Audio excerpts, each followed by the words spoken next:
Hi, happy Friday, and welcome to Gospel Class.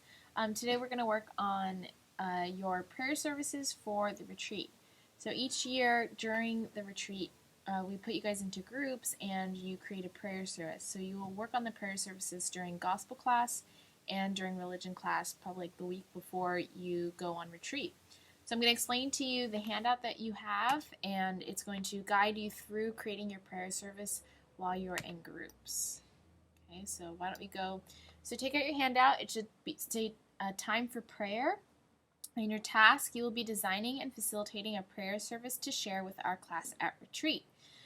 Your procedure, you review your assigned topic, make sure you understand what it is saying, complete the prayer service outline, which is what you're going to work on only today. So you're only going to work on your outline so you can get approval from I or Miss Mayetta. You then will prepare and organize your prayer service based on your outline, so like music, props, altar, handouts, etc.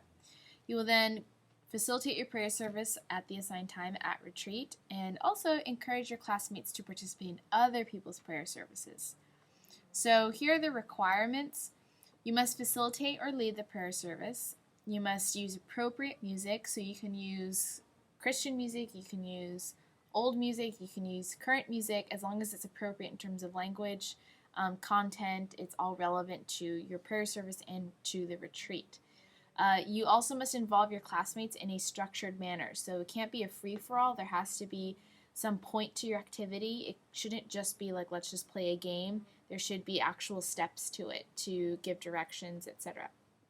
You must also incorporate a time for reflection and prayer.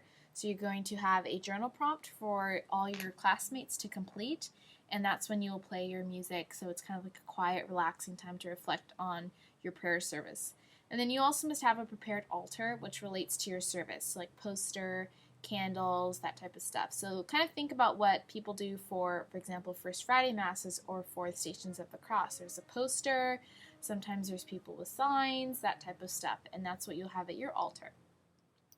The topics this year, instead of doing the Beatitudes or Stations of the Cross, we're choosing topics relevant to teens, such as gossip, anger, being a disciple for God, that type of stuff. So you will be assigned a topic, and then you'll be going through that topic, and you'll be using the Bibles that we use for religion class. They have a little explanation of the theme, as well as a scripture reference for it. So after you look it up in the Bible, you'll read about it, talk about it with your group, and then you will talk about the message. So what is the theme or message you want? So for example, say that my topic or theme is happiness. Well, what are we saying about happiness? Are we saying you have to do certain things to be happy? Are we saying that only Christ makes you happy? What are we saying about happiness? And then your objective. What do you want your classmates to take away from this or learn? Do you want them to learn that to follow the Beatitudes to be happy? Do you want them to learn to give away their possessions to be happy? What do you want them to do or learn? And then a scripture, so you can use a Bible verse or a biblical story, a parable, anything that inspires or teaches the message of your prayer service. And we'll talk about reflecting on that later on. So these main components are what I expect done today, not the outline at all, because you need my approval to continue on to the outline. I want you to pay attention to these three components: the message, the objective, and the scripture. If you don't get these three components right, your whole prayer service is going to be off, and you don't want to be boring your fellow classmates. You want to be fun, you want to be engaging. This is a time for you to make gospel class fun and make it entertaining, but also for people to really take away something from it as well. So make sure that you plan it out well, and good luck. Have fun.